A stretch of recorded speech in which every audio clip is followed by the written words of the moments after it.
একটি ছোট গ্রামে থাকে রাসেল নামে এক দরিদ্র ছেলে। তার বয়স ৮ বছর। বাবা নেই, মা অন্যের বাসায় কাজ করে সংসার চালায়।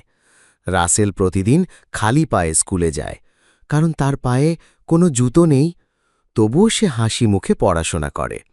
গ্রামের সবাই তাকে ভালোবাসে, কারণ সে খুব ভদ্র আর সাহায্যপ্রিয়।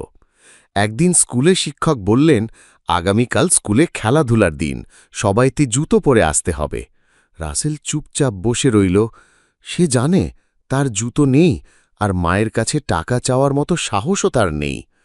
রাতে সে ঘুমানোর আগে মাঠ থেকে কিছু লাল মাটি এনে নিজের পায়ের মাপে জুতো বানানোর চেষ্টা করে। সে মাটি দিয়ে ২টি জুতো বানিয়ে শুকাতে দেয়। সকালে উঠে দেখে জুতোগুলো শুকিয়ে গেছে। দেখতে খুব মজার, কিন্তু সে খুশি। রাসেল সেই লাল মাটির জুতো পরে স্কুলে যায়। সবাই তাকে দেখে হাসে, কিন্তু একজন শিক্ষক এসে জুতোর কথা শুনে মুগ্ধ হন।